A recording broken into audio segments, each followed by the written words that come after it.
Hello, beautiful people, and good morning. Welcome to the SEC Football Media Days, Day 2, live from Atlanta, Georgia. It's going to be... as Tuesday is underway. In the SEC, the season always finds its way to Atlanta. This year, it starts here too. Before toe meets toe, before the rivalries light up the park, we gather here with microphones, neckties, and enough sound bites to fill a stadium. I had to take dancing lessons yesterday. Coaches lay out the blueprint. We all know why cross. We're going to put them in the heater and find out. Players shake hands, flash smiles, and sell belief like bottled up hope. There's talk of depth charts and whistles, swagger and second chances. It's part pep rally, part press conference, part prophecy. And then I don't talk about it. In fact, wait to see which of those summertime promises hold up when the pads are strapped on. When the dust settles and the scoreboard decides that the sound bites never could. Only one team will circle all the way back to this city at the dawn of winter. I'll handle it. And walking out with a championship trophy. But that will be in December. We don't really even know how old you think I am. Media Days. And with that, we welcome you into SEC Now. Hello, beautiful people, and good morning, and welcome to the 2025 SEC Football Kickoff Media Days, Day 2, live from Atlanta, Georgia.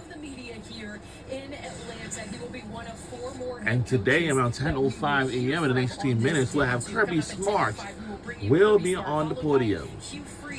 We have some other head coaches who will also be on the setting in the podium.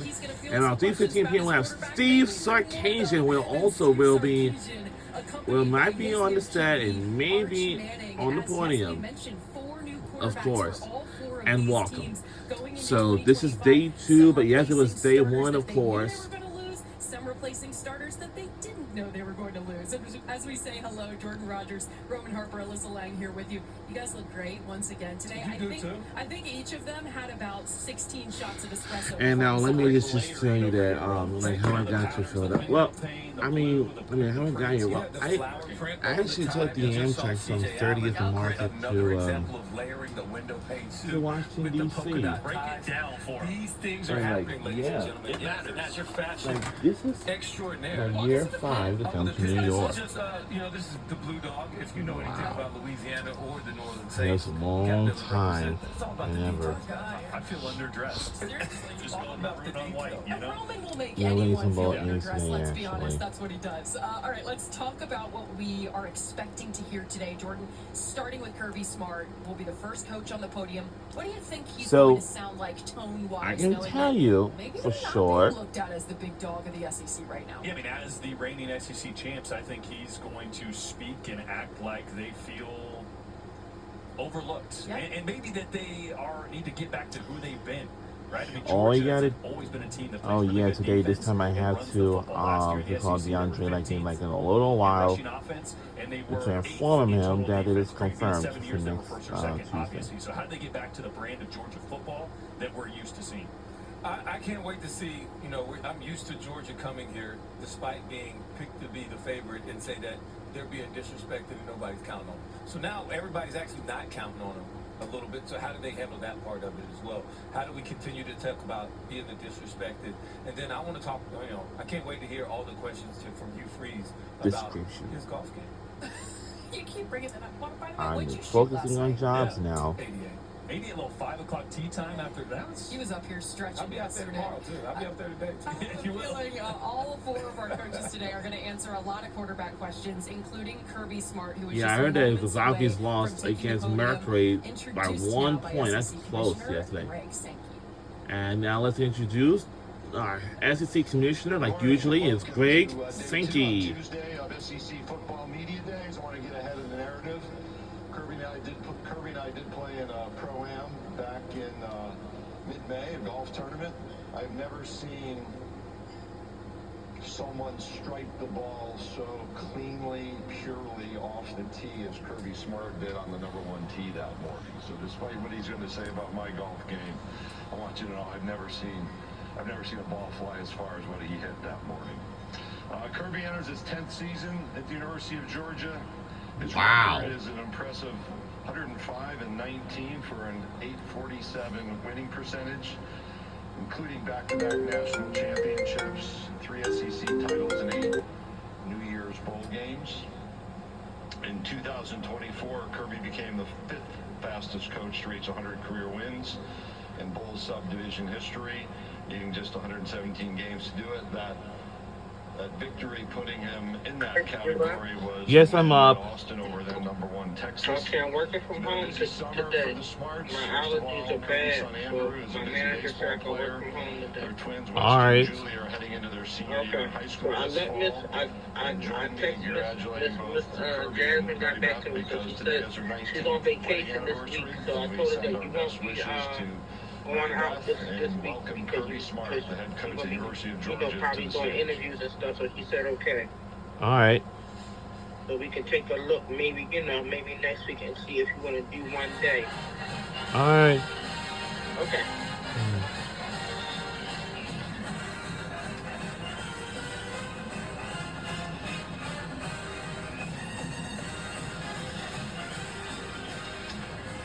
Thank you, Greg, for that warm Now let's welcome our head coach, Kirby Smart, from the University of Georgia. He knows what's coming. Let's listen to what he has to say. This is his 10th season at the University of Georgia. He started there since 2016. Best drive I've hit in 5 years off the tee box. Closed my eyes and swung hard, but he went on to make And he's 5 pars coaching at this University of Georgia for 9 years now. He beat the pro a couple holes, so he was a little worried about what I might say about his golf game, but his golf game is in great shape, evidence of 5 pars. But I appreciate Greg, what he does. He's got a really tough, demanding job, especially in these times, and he leads from the front. And I appreciate people who are willing to lead from the front in difficult times. So thanks, Greg, for that warm welcome. Next, and first and foremost, would be my wife.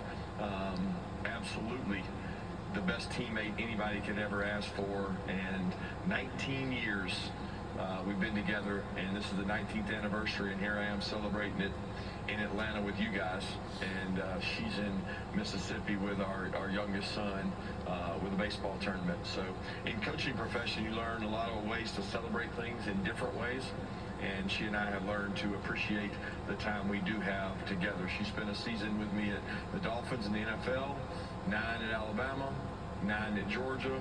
So there you go. 9 and 9 is 18 plus 1, that's 19. Getting ready to go on our 10th season at UGA, and she's been the best teammate I could ever ask for. 10th season at UGA. I want to say a couple words about somebody that is kind of stepping down from our program, and he's been one of the biggest parts, and people do not give athletic trainers enough credit. But for 30 years, the face of UGA athletic training, and in most cases, the SEC athletic training, has been Dr. Ron Corson.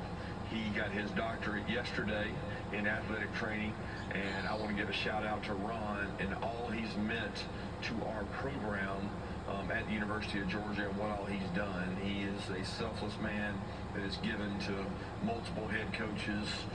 He's been basically the primary care physician for every coach and their family and every former player at UGA. So thank you for what you do, Dr. Ron, and what you continue to do for our program. Real quick, 3 football players we brought today. I know everybody likes to talk about their guys. I'm going to brag on mine. So C.J. Allen is a rising junior and one of the best leaders we've had in our program at linebacker. He is from Barnesville, Georgia, right down the road, and is a tremendous leader. Quick story about C.J. My son needed to get treatment for the last couple months, and he would come in the office every morning around 6:50, 6:55 to get treatment at 7 so he could make it to school by 8. And there wasn't a morning that we got there that C.J. Allen was not already in the training room doing some kind of rehab, running, getting warmed up, taking care of injuries. He's just a relentless worker and a relentless competitor who got to play in some big games as a freshman, probably even before he was ready. And that's paid off for us last year and this year with CJ. Next will be Gunnar Stockton from the great community of Raven County. He's with us today. Gunnar is a kid that leads from the front. Gunnar's a winner.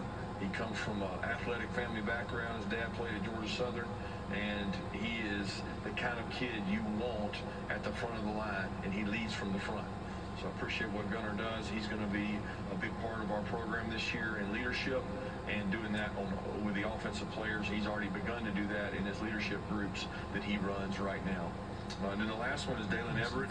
Dalen is a senior. Dalen will graduate this next summer. Gunnar just graduated this summer, and CJ will graduate. I'm sorry, Dalen will graduate this fall, and CJ Allen will graduate next summer, being a third-year player. But Dalen's from Norfolk, Virginia.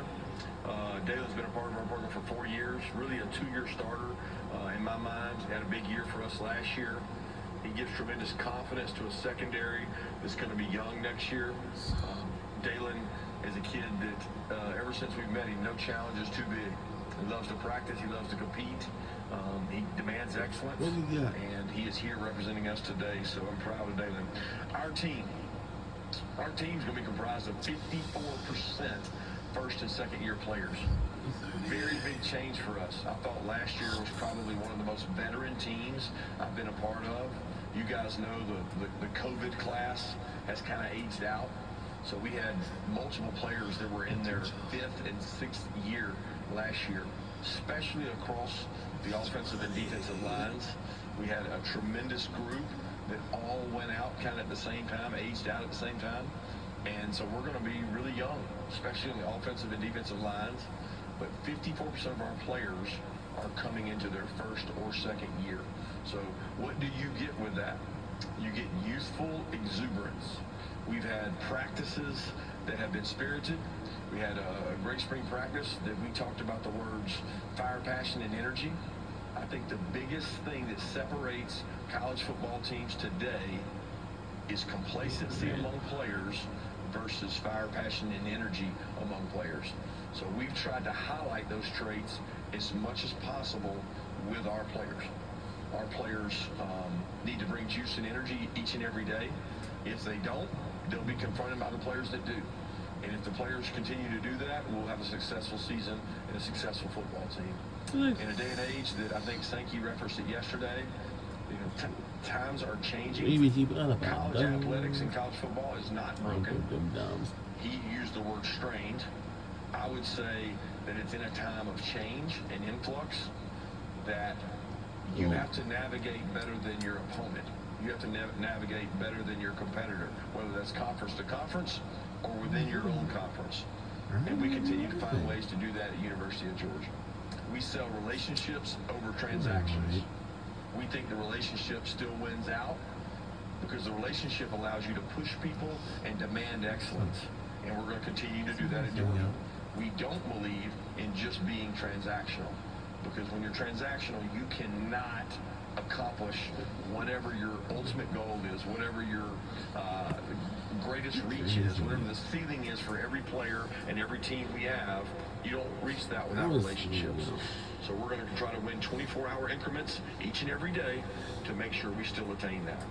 A great example of what I think about in college athletics, I wanted to share.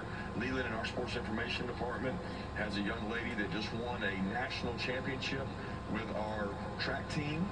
Kayla is with us today. Kayla Jackson from Detroit, Michigan, came all the way to Athens, Georgia to run track. She won a national championship with our women's track program, and she is kind of interning, kind of mirroring us in SID today, and that wouldn't be possible without college athletics. I don't think enough of those stories are told, and that is important to me. I'm a traditionalist. I believe in the college athletic background and what it does for people, what it did for me, my family, what it did for my wife, being a female athlete at the University of Georgia and playing basketball. That experience paves the way for future success, and I believe in that. So with that, I'm going to open it up in honor of the great Bob Holt. We'll call it the Bob Holt question. because he used to have the first one every time. Thank you, Coach Smart. If you do have a question, Miles, Ty, or Olivia will get a microphone to you. I appreciate the tribute to our friend Bob. All right, we'll start right here in the middle aisle, Coach, right in front. Here, about halfway back. Coach, Emily Grace, reporter from the next round. You've continually been outspoken about walk-ons and their intrinsic value to your program. Your most recent draft class reflected that with Dan Jackson. What is your message to the players that may not have those same opportunities that your previous walk-ons had with the new roster limits?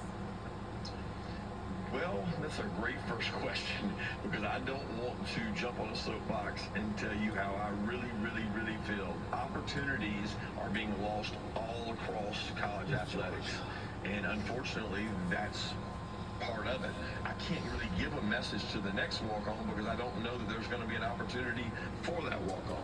I think find value in what people want. You know, we still really preach fire, passion, and energy. So we want kids who love the game. We found it's not how fast you run the 40 or how talented you are. It's how fast you run the 40th 40 and how passionate you are in the third and fourth quarter when you're tired. And sometimes those guys have more intrinsic value for your team than maybe a guy who is a scholarship player but is disinterested because he's not playing.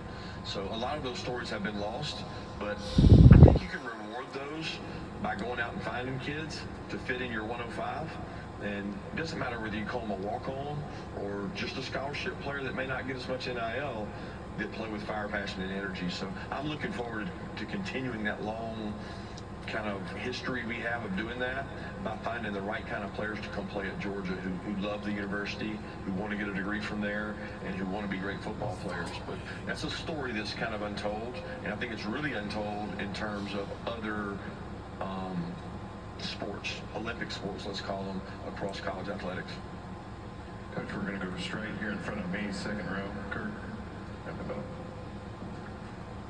Kurt Bowles from Houston Chronicle. I guess we needed a good 12. They get them at home. Do you have any And it special was. secret to beating Sark and any insights from your days at Alabama together that work well toward that end? No, I think if you're going to beat a good football team, you've got to be sound football team yourself, you know, and I didn't overlap with Sark that I remember at Alabama, so we weren't there the same time. Tremendous respect for him and his program, the job they do. You know, to beat good teams, you got to be a good team. We had a good football team last year. I do remember a season ago, our team had played a difficult matchups, and I know us. So we're preparing for all of them. Coach, we'll go over to our right-hand side, about middle of the way back. Drew DeArmond, WCCN Radio, Huntsville, Alabama. Coach, I know during the offseason It was, I know it was the teams that we have never played before, and that was Texas. Yes, we know it was Texas, Auburn, Ole Miss, and of course Alabama. We beat Texas twice. One was another season, and two in the SEC championship game. And some other games that we have, and especially Kentucky, we won the game by 1 point, and it was 14-13 or something like that. It was a tough game. The transition it takes to become a good football player is different for every kid. And I've been fortunate, and I know we had just lost some couple of the games. It was Auburn, learn that it takes what it takes, and it takes time to grow those players. Ole Miss, I wish I could speed it up, and of course Alabama. This year. But there's I know Alabama's really good, man. Really. Magic potion, or we're going to go get this guy to the portal or that guy to the we portal. need like that's what we need. With each team. You're seeing that across college football, where there's beginning to be a little more parity. And on ESPN2, we will have a few bands to the who does the best with what they have, Georgia, which is what I enjoy about the game. Coach, we'll go straight down in front of us. Yeah, but now they're taking questions now. Hey, Kirby, Cedric Golden, Austin American Statesman. Gunner's relief appearance against Texas. How did that benefit the locker room, the way he came in for Carson? And how does that serve as a teaching tool for young players who may not be starting? Yeah, I don't know that the benefit in the locker room is as great as the other parts you just said. You know, what does it teach a young player? Another that's sitting in thing, the wings that you just don't ever know when your number's going to be called. And the we one lost thing one of that I the really best appreciate players about Gunner and most of quarterbacks all time. is he That was prepared every Carson game as if Beck. he was the starter. And Was people the can say that and say only it's Coach one Speed, that we but he have actually did it. He have went lost in, a player watched to as extra of right tape, now, and he of knew course. that at any point in time he could be called on to have to go in the game and play. And you know, he And didn't go yeah, in and a another no-one game environment, that you know, where you got a the big other lead. thing that we have lost maybe you're to beating an opponent, that we have he went never against a did, top the defense in team that country we have in never one of the played biggest before games since of the 2013, season, especially and the performed All-State Sugar well Bowl, for a guy and had not that gotten a lot of reps is for one. So I thought he handled that moment well, and he it was told a lot against of our young Notre Dame players that you gotta be Fighting prepared and Irish. ready. Like, Over wowee. to our left-hand side on the far aisle. Hey, Coach Dave Shoemate from the SEC Unfiltered channel. You mentioned a little bit on character. That was the personal toughest character game background and that, stuff. you know, And that everybody Georgia had talks never about the played film evaluation against side with, of and things. unfortunately, Character in football they has always been did. important, but it used to just be I a wish it could be a scholarship, cost of rematch with attendance them, check. but it seems Now like, we're you know, putting real percentages, money-wise, revenue on these kids' heads. What Georgia projected to are the win cutting-edge 10.1 things you games. guys are doing in Wow. Georgia to be ahead of that, be ahead of the curve in the character and personal development, bringing the right kids into your program? Yeah, I don't know that I would say cutting edge. We're all trying to do it better than anybody else. And, you know, if I share that way, then I'm sharing it with everybody. So if we're doing anything cutting edge, I'm not sharing it today. I can assure you of that. What I do think is important, or more important that you hit on, is it's less about what the tape looks like. Okay? For instance, if we're going to sign 4 corners or 4 DBs, I'll tell you something. Kirby Smart, he's an aggressive head football coach. He's a demanding head coach of all time. That's why he led his team to our big appearances. Let's just get the each ones every other year. that care.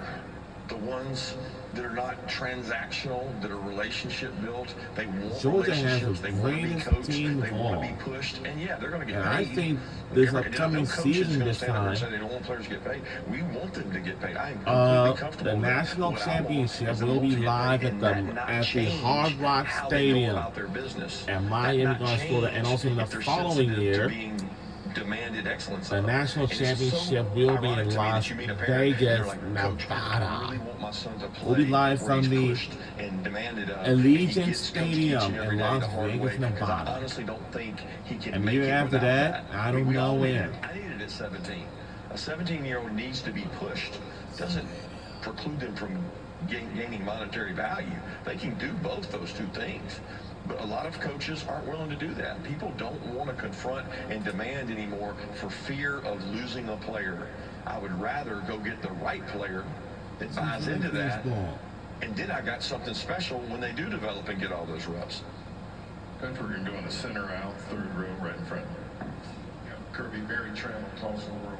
Your 25 non-conference schedule is what it is. Going forward, it's pretty robust, including 2030. You got Georgia Tech, Clemson, and Ohio State. What's the chances those games hold, and that the scheduling philosophy that you guys mapped out continues?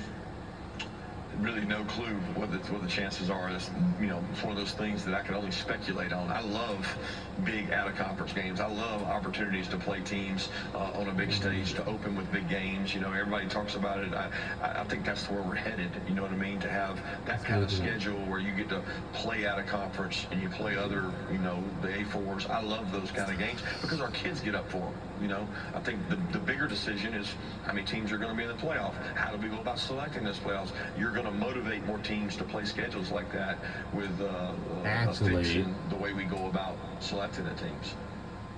Okay, we're going to go over to our right-hand side, We'll about be able to midway face back. some of the oldest materials. Hey Coach, Hamilton Culpepper with Bulldog Illustrated and Well, Andy the Show. good news is, You keep talking about how fire, passion, and energy are huge pillars of the Georgia football program, actual added pillars to the foundation. all they have to Can you do, name a few players, specific players that have exhibited it thus far, and why add it in this particular offseason?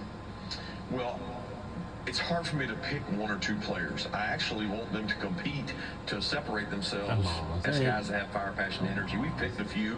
I don't really choose to share them publicly today because that could change as soon as tomorrow. Who's working out the hardest, who's leading, and who's pushing. But why is it important to identify it now? Because the culture in college football is slowly changing. You got to remember, I was part of a 9-year program and a 9-year run. It was one of the greatest ever in college football, okay? And now I'm at a place that's doing it right and competing in a really high level. I've seen what it looks like to have fire, passion, and energy, and I've seen guys that were really hungry, and I go back to a Dante Hightower, Rolando McClain, a Julio Jones, a Trent Richardson, a Mark Ingram, all the way to Roquan Smith, to Nolan Smith, to Jordan Davis, to George Pickens, to Jake Fromm, to guys that played in our program, DeAndre Swift. You know what they had? They had a love for the game and fire, passion, and energy. That's not the same as it used to be. You can say what you want, but there's people more in college football today, especially in the SEC, that are comfortable with where they are. This is a pretty good life.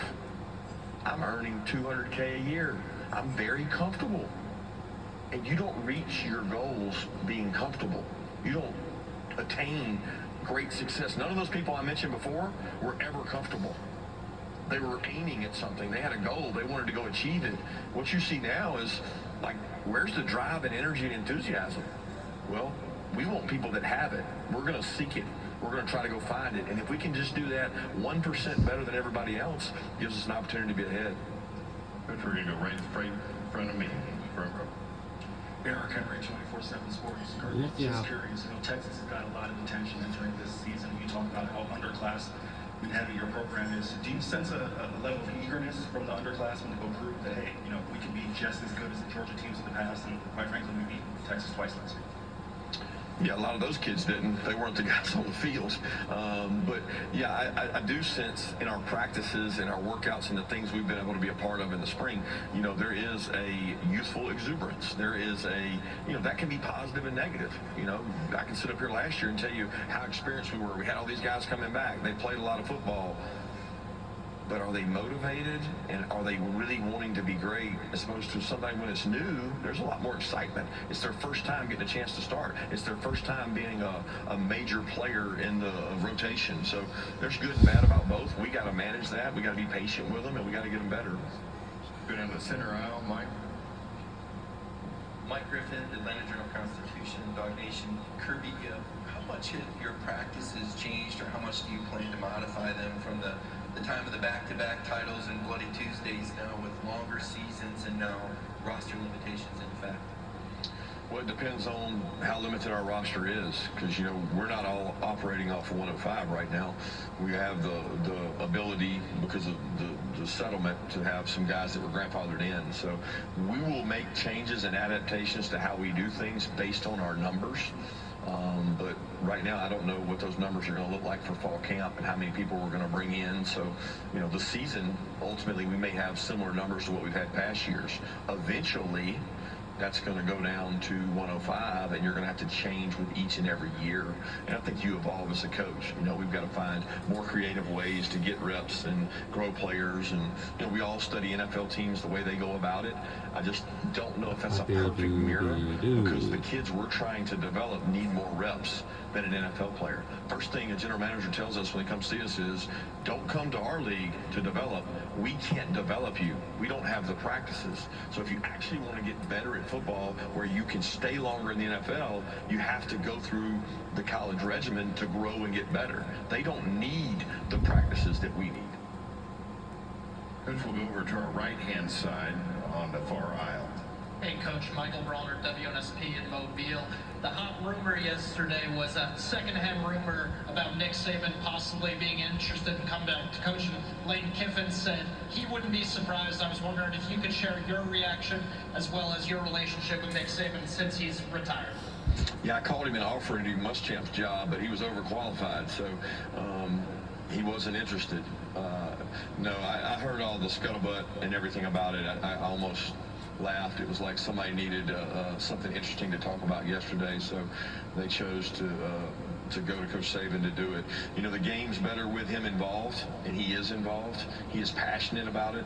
He and I still talk and share ideas from time to time about defensive philosophies and the way to do things, and he's still watching tape and very, very involved in football. He loves it. And his brilliance, as brilliant as he is in many ways, is around football. I mean, it's around scheme. It's around another way to do something to stay ahead of the offensive minds. And I think that's one of the elite talents he has. And he still loves that. He's still passionate about that. But make no mistake about it, the boss at home is going to make that call for him, not him. Okay, Coach, we'll go right here in the front of us to the left on the front row. Smart Terry Nelson from Lawrence Illustrated. First, congratulations on your marriage for 19 years. Thank you. So John McDade talked just before you did about all the rule changes in the game. Did y'all love that? Did y'all love McDade? Everybody loves McDade's talk, man. That's fantastic. So I'm curious what your take on some of those rules are, but specifically about he calls it the abrupt some questions right now, and see if I have any questions for Kirby Smart while he's doing it, while he's on the podium. Texas on both sides with your defense last season. So curious about all the rules, but specifically the abrupt movement on defense. How does that impact your team? Yeah, you would need to define abrupt for me, because we could get in here and talk for hours about what's abrupt and what's not. Was that movement abrupt or was that slow? You sit down. Like, you got to define abrupt. He's got to define abrupt, and he's got to teach his. It's kind of hard for me to get myself out of there. I think they do a tremendous job of tape study and how to go about tough. that. So it's one of those things that is very intricate among football and football minds, and people try to manipulate it and do things and change things. The game's ever evolving. So I think John McDade and his staff do a tremendous job navigating that. Coach will go straight in front of me, about halfway back. Coach Nicholas from KCU in Columbia. You mentioned a young secondary a couple minutes ago. One position I wanted to ask you about was a strong safety. You brought in some transfers. You have some young, talented freshmen, but you also have some familiar names in the roster. You kind of give us some insight on how the position's going in heading into fall camp. Yeah, we've got great competition there. KJ Bolden played a lot of snaps last year. He's coming back. We need him to be a leader. We need him to help set the tone for how to go about things. We've got some older players there that are going to be in competition. We've got a couple transfers in. So, you know, we do things a lot of times defensively by committee. We play a lot of players. I think we had third or fourth most players, over 100 snaps. So if you come to Georgia, you expect to play. We want to give you an opportunity to play, so we get a lot of those guys reps and grow them, and we'll see where we are in fall camp at that position. Okay, we'll take one final question in the section in front of me again, about halfway back. Coach Joe Gaither, Alabama Crimson Tide on his side. The last time that Alabama played Georgia in Athens, you were defensive coordinator for the Crimson Tide. What are your thoughts on that game? This coming up a year, last year's game was great. What are your thoughts on hosting Alabama this season?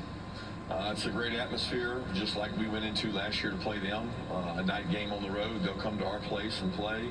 A tremendous atmosphere. I know a lot of people from Tuscaloosa coming over to the game. Athens, the city of, loves it. We bring a great environment. You know, it's what college football is about. This game is about playing great matchups like that. It's what the fan bases want. It's what the nation wants. It's what college football needs. It's what college football in the SEC is about. You know, Georgia and Alabama at home in our place. Wish it could happen more often. Seems like we've played over there 3 or 4 times since they've come to see us and play. So it's a great opportunity, and look forward to it. Do you hear that?